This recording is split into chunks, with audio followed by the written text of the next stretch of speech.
So this is Psalm 26, verse 1, by David. Judge me, Yahweh, for I have walked in my integrity.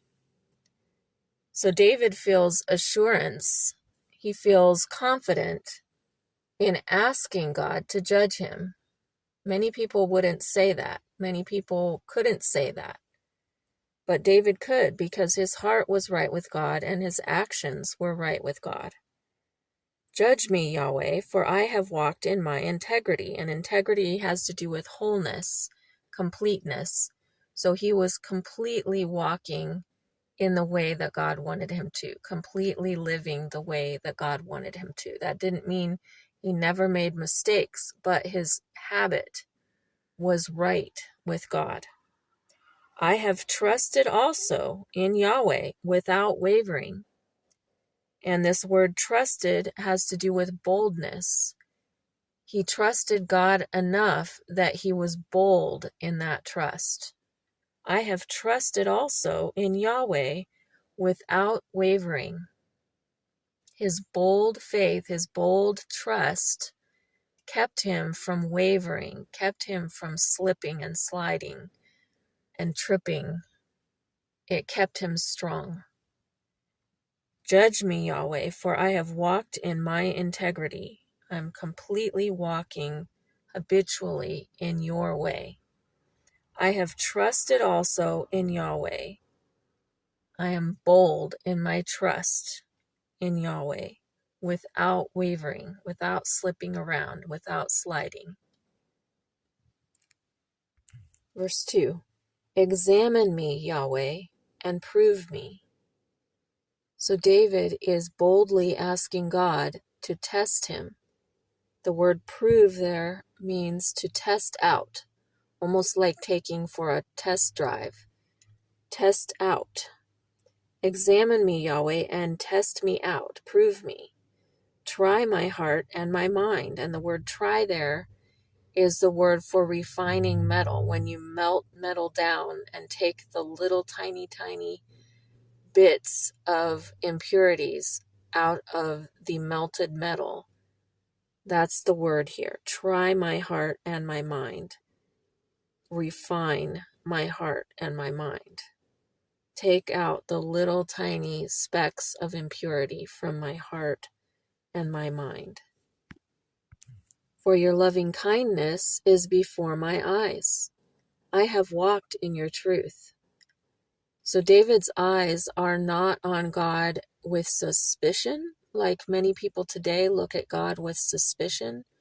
They either don't trust that he even exists, or they think if he does exist, he does everything wrong. He thinks wrong, he acts wrong, his rules are wrong, everything's wrong about him. And they believe that in their finite created minds, they can judge God and decide that God is wrong, instead of vice versa. Those who test God out, just like David was saying, test me out. If we test God out, we find that he's right. He's right after all. Your loving kindness is before my eyes. So David's focus was on God's goodness because he actually knew God. He wasn't looking from the outside in, trying to look through a cloudy window or a reflective dark glass. He was on the inside with God. He could see who God really is and what God is really like, instead of someone staying on the outside and judging God from their perspective. Your loving kindness is before my eyes. I have walked in your truth. So David had made the choice to stick to God's way, to stick to the truth. Verse 4, I have not sat with deceitful men. And actually in the Hebrew, it's empty men. Vain, vanity, emptiness. I have not sat with empty or vain men. And I think we all know people who have nothing to talk about except nonsense, jokes, gossip, nothing that amounts to anything, just spending their time on nothingness. Maybe all of their hobbies are things that are just admiring someone or something that doesn't do anything for them. So many types of things can be just empty. They don't produce anything good in the person's life or in anyone else's life. They're just simply time spent, and that's about it. So David says, I have not sat with deceitful men, or empty men is what the Hebrew word is. Neither will I go in with hypocrites. And the Hebrew refers to deception or hidden or occult. So neither will I go in with deceivers or those involved with the occult. Those who have something to hide are other ways you could translate that. So verse 4, I have not sat with deceitful men, neither will I go in with hypocrites. Verse 5, I hate the assembly of evildoers. And evildoers there in the Hebrew speaks of destroyers, destroying things, breaking to pieces. I hate the assembly of evildoers or destroyers, and will not sit with the wicked. And the Hebrew there has to do with the guilty, the condemned. I will not sit with the wicked, the guilty, the condemned. I will wash my hands in innocence. So I will go about your altar, or like so I will go about your altar, Yahweh. Verse 7, that I may make the voice of thanksgiving to be heard. And thanksgiving there refers to maybe when you say, oh, that's so great, or if someone hands you something or shows you something and your hands shoot up in almost like adoration or amazement. That's the meaning of that word thanksgiving there. That I may make the voice of thanksgiving to be heard and tell of all your wondrous deeds. And tell has to do with keeping tally, making a tally mark or keeping a record. And tell of all your wondrous deeds. And wondrous deeds there is something to do with like achievements or accomplishments or almost miracles. And tell of all your wondrous deeds, which wondrous deeds I think captures that very well. Verse 8, Yahweh, I love the habitation of your house. And habitation in the Hebrew speaks of abode, any kind of place you might stay. It could be a den, a cave, a tent, a house. Any of that would be included. I love the habitation of your house, the place where your glory dwells. And that's speaking of where God's worth or value or worthiness lives. God's worth, his worthiness, stays in his house, in his abode. Yahweh, I love the habitation of your house, the place where your glory dwells.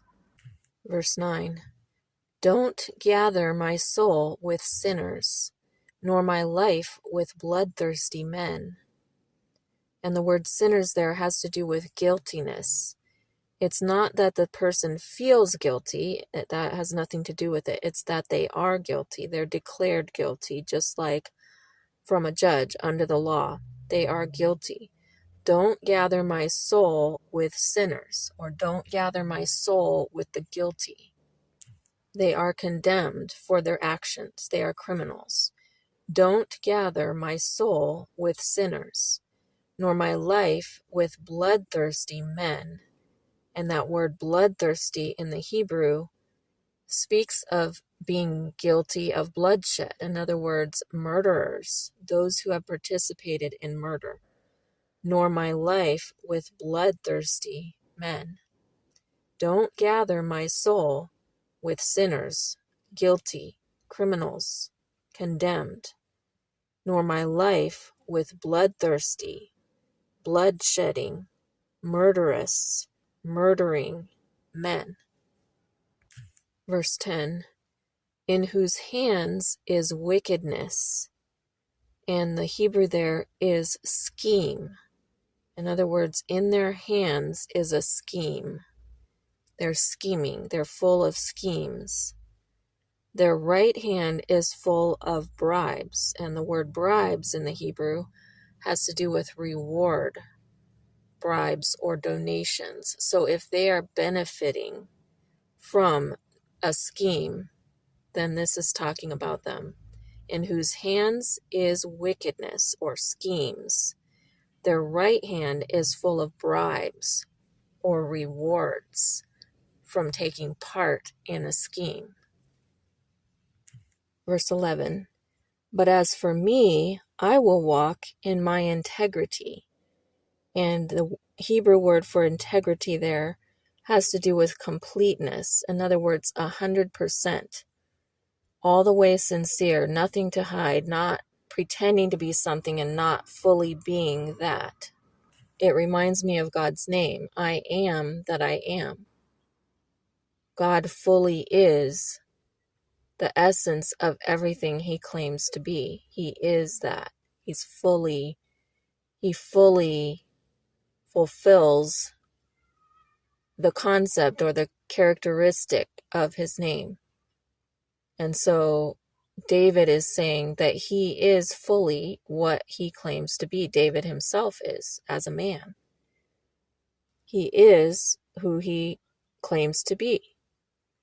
But as for me, I will walk in my integrity. I will be who I claim to be. Redeem me and be merciful to me.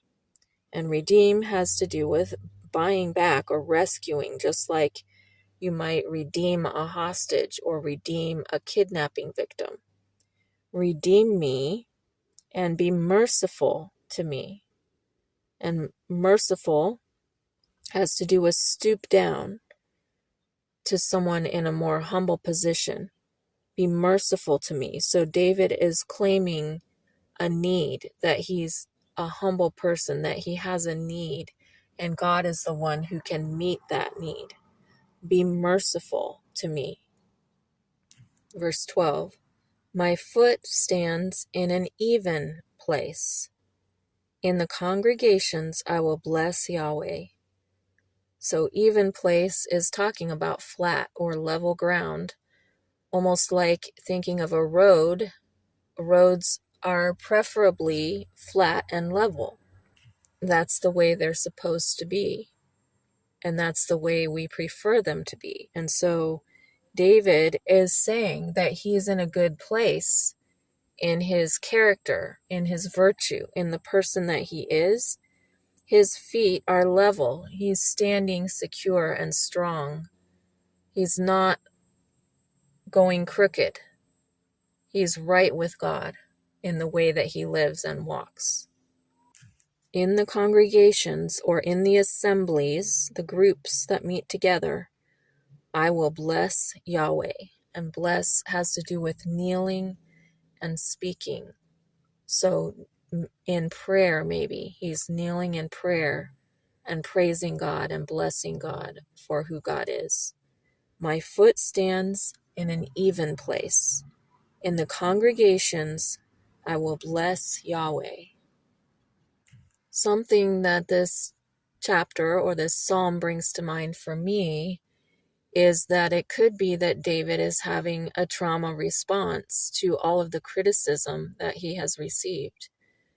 He's feeling the need to declare his innocence, to declare who he is and what his character is, that he is who he claims to be, that he is walking uprightly with God and before man, that what he is putting himself forward as is what he really is. He's not hiding something, and he's not joining in with people who are doing the wrong thing. So not only is he not doing the wrong thing, but he's refusing to join in with others who are doing the wrong thing. And he's declaring this about his situation before God and before man. And from that position of being firm in his own character and his own life, he's asking God for help. So Psalm 26 for 2026. Verse 1, by David. Judge me, Yahweh, for I have walked in my integrity. I have trusted also in Yahweh without wavering. Examine me, Yahweh, and prove me. Try my heart and my mind. For your loving kindness is before my eyes. I have walked in your truth. I have not sat with deceitful men, neither will I go in with hypocrites. I hate the assembly of evildoers, and will not sit with the wicked. I will wash my hands in innocence.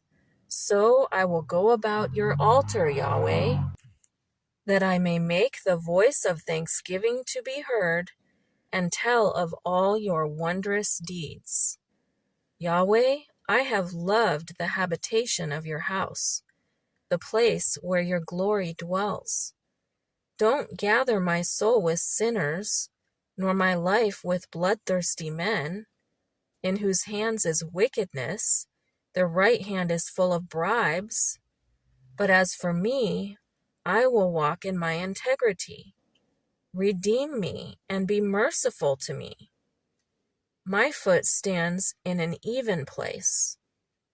In the congregations, I will bless Yahweh. So David refuses to be intimidated by the accusations of others, saying that he's not who he claims to be. He's telling it like it is. He's saying where he is spiritually and with God, and he is refusing to back down. And he's asking God for help on the basis that he is living righteously before God.